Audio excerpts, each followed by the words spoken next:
What's up, design family, and welcome back to another episode of Fittdesign TV. So glad to have you back on the channel. On today's episode, I'll be giving you 5 quick tips for better email marketing as a fashion brand. With so many marketing tools at our fingertips, it can definitely be easy to overlook email marketing and consider this as an outdated and done form of marketing. However, even if you follow 1 or 2 of these quick tips that I'm going to give you, you'll be able to run effective marketing campaigns that are going to reach your target customers, that are going to promote your business, and hopefully lead to more sales down the line. Hey guys, and welcome to Fittdesign TV. So glad to have you here. On this channel, we discuss all things sports fashion, graphic design, manufacturing, and technology. We'll discuss key topics, answer pressing questions, and provide actionable steps on starting your own product line. If you're interested in any of the above topics, stick around. You're in for a good one.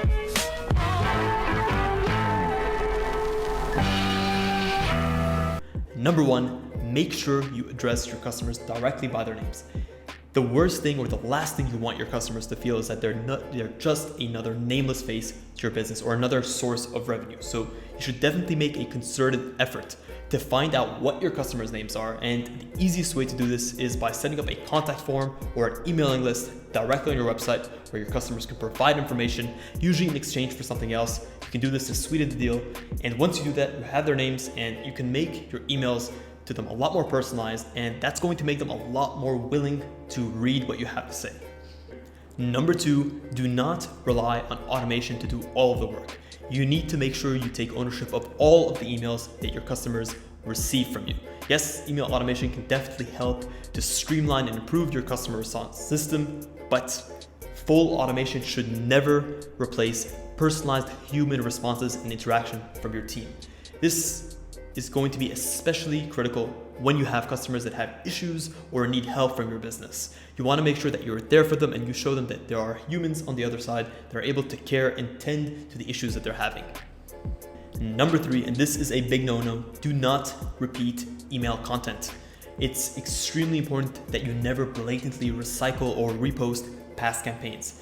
This is definitely a surefire way to annoy your customers who are definitely going to view these emails as spam, and if you do it enough, they may even report your account, or they may unsubscribe, or they may even just choose to ignore your emails altogether, which is definitely not something you want. Number 4, include a strong subject line. The subject line is going to be the first thing a customer sees when checking their emails, and this is how they're going to make a decision on whether or not they want to open this email. So make sure that your subject line is clear, it's concise, and it can grab their attention just enough for them to be able to open it up and actually check out what you have to say. Number 5, avoid having your emails end up in your customers' junk or spam mail. The last thing you want is for the customers that are receiving your emails to have those emails automatically go into their spam or their junk mail. This means that they're never going to be read or even seen. And this can actually happen without the customer actually triggering a spam or a junk response to your emails.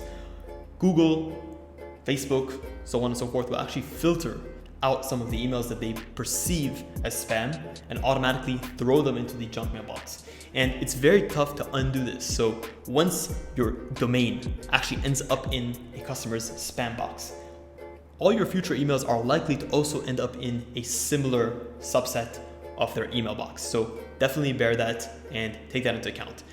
You can actually counteract this by encouraging your emails or your customers, once they've signed up to your email list, to add your address or your domain into their address book, and that's going to make it a lot less likely that your emails are going to end up in their spam box. Well, that is a wrap on this episode, guys. We hope you've enjoyed these 5 quick email tips and have learned a thing or two from this episode. If you enjoyed this type of content, let us know, and I have 5 other tips that I want to share with you. Maybe I'll do them in a separate episode. So let me know in the comments below if that's definitely something you'd like to see. Guys, thank you so much for tuning into this episode of Fittdesign TV. Also, if you're not subscribed, please consider doing so. We put out great content every Wednesday and Sunday and have done so consistently over the last 2 years without missing a beat. So definitely consider subscribing. You won't regret it. Guys, thank you so much for tuning into this episode of Fittdesign TV. Until next week's episode, stay awesome.